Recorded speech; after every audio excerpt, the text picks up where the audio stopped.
Okay, you have divided your binder into several different sections for notes, and the first section should be setting. So you should have a blank piece of paper in your 3-ring binder that follows your self and pre-assessments with a heading for setting. Let me talk a little bit about how this will proceed, because we'll do this every week. I have a bit of a 3-day strategy here.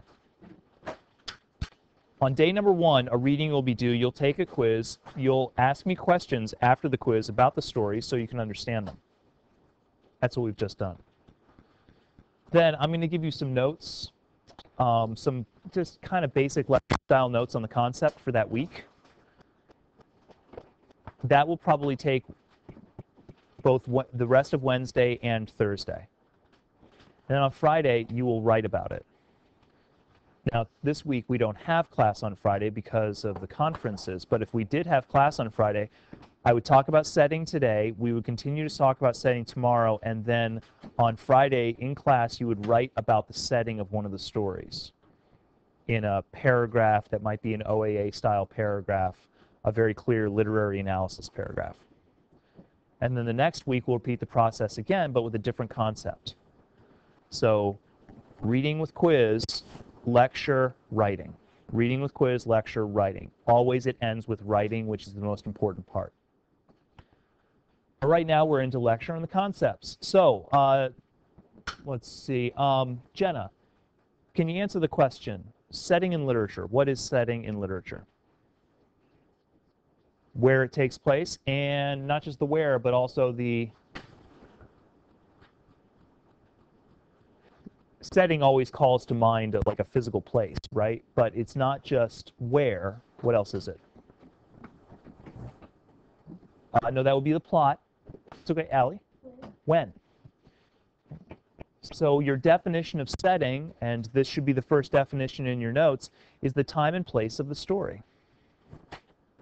Jenna's absolutely correct when she talks about place, the where of the story. However, do not forget that this is also the time of the story.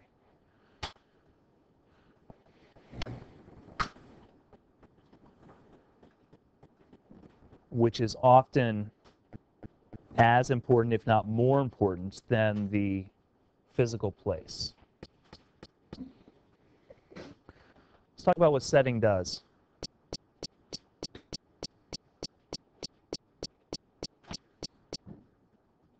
What does setting do?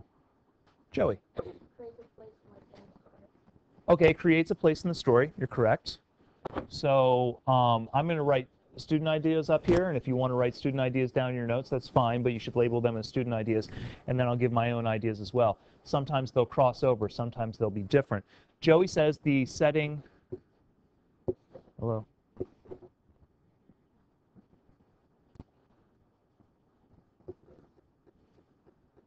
Huh. Ah. Creates a place. Joey, that's true, but that's also part of the definition of setting, right? Is the place. So what does the creation of a place, though, do for me in the story? So let's take one step further. Miranda. Helps you think the same as the author. I like where you're going with that, Miranda.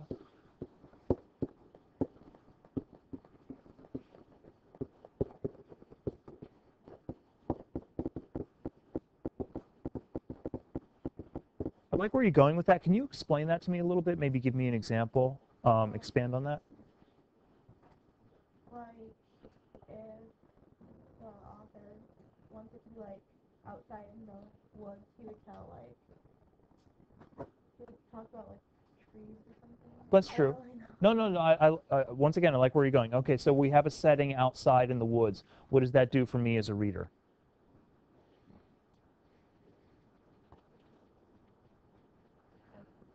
It's okay. You're on the right track. I love the hands. B. Helps you visualize. Okay, it helps me visualize, helps me see where I am. Once again, but that's part of what Joey's saying here about it creating a place. It's helping me visualize things. Colby? Like the reader get, like, the frame of mind, like, what the character is doing. That helps out.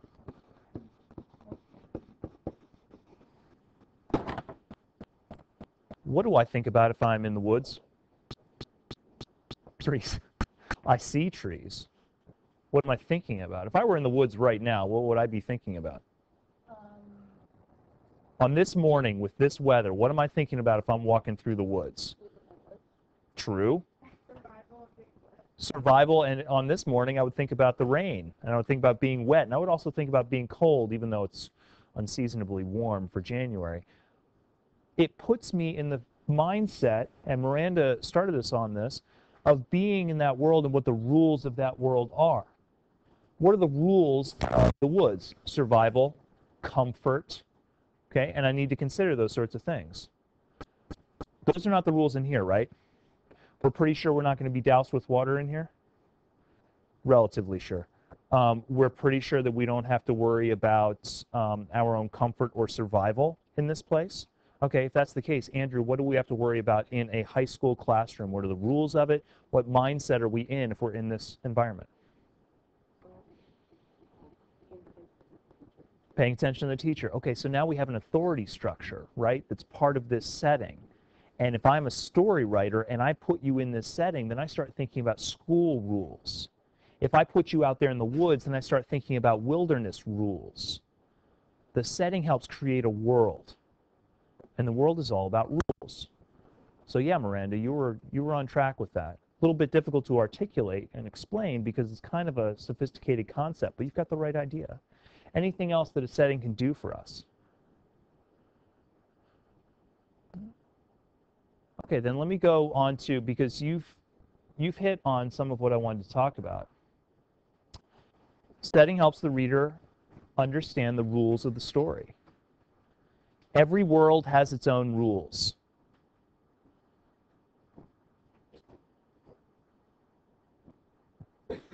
And the setting goes a long way in creating those rules.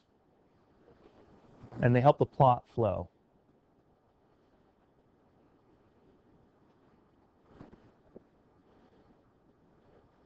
So if my protagonist tries to solve the conflict, the protagonist can only solve the conflict in the rules of that world. And Andrew's right. I'm thinking about a teacher. I'm thinking about classroom rules when I'm in this setting. So if one of you needs to solve a conflict, a school conflict, there are certain rules of this setting that you must abide by.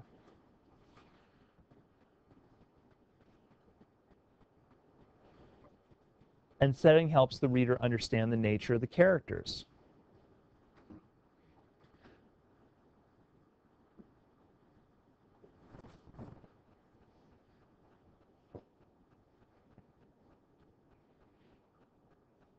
In this setting right here and right now, what type of people are we likely to encounter?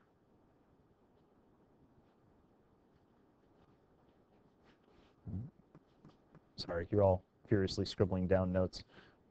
Kylie, in this setting right here and right now, what kind of people are we likely to encounter if our setting is McCord Junior High?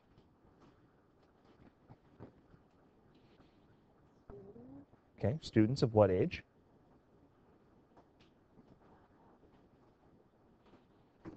What's the range of ages in this building, roughly?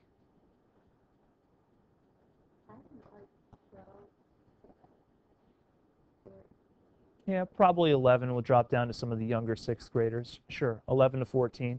What are people like that like?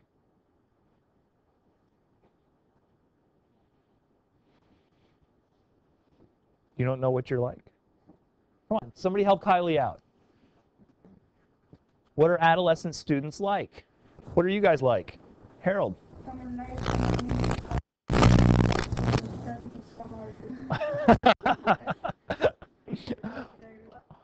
I love it. You're listing all the different virtues and vices of junior high students. Kind, cruel, stuck up, preppy. This is wonderful. We've got, hey, Harold, you're shrugging your shoulders like it's a fact of life.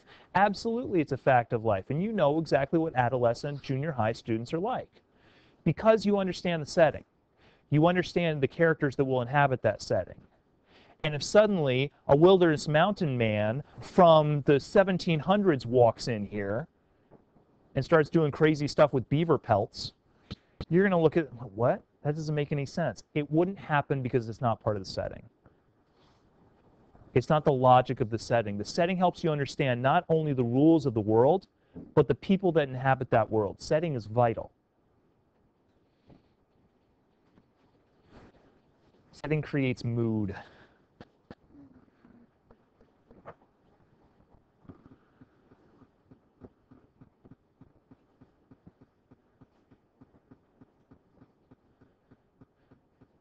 Can anybody remind me of the definition of mood? We covered this in the pre-assessment debrief. Yeah. Excellent. Thank you, Drew.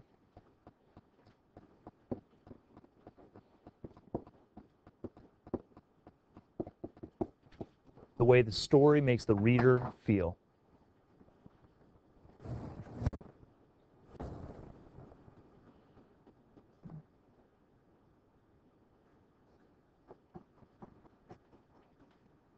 If I'm writing a story and my setting is that patch of woods right there outside our window on this morning, how are you, the reader, feeling when that setting is described to you? Lauren? Tired, sad. It's definitely not a happy feeling. If that's properly described, if the author does a good job of describing that, putting the characters in there, then I'm going to feel uncomfortable, sad, possibly threatened, definitely miserable.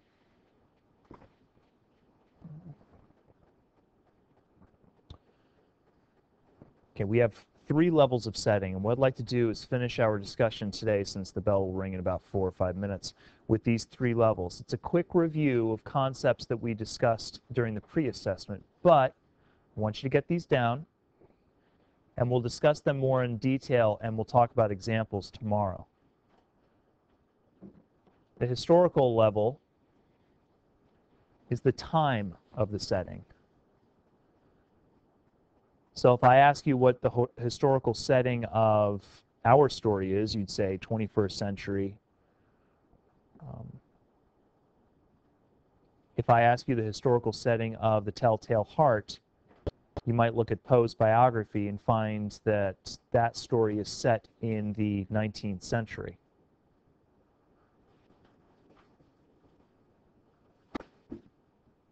Next level of setting would be the physical level, and this is where I started this off in this lecture, the physical place of the setting. Ours is a medium-sized public school classroom, and we could labor at describing the white painted cinder block walls, the drop ceiling with acoustical tiles, the windows, the quality of light, and so on and so forth. All of that's the physical setting. Anybody recall the last of the 3? Yeah, B. Excellent, thank you. Cultural setting is the, and I'm sorry the definition is so circular, but the culture of the setting. The type of people that inhabit that setting, their values, their beliefs, religion, race, ethnicity, politics.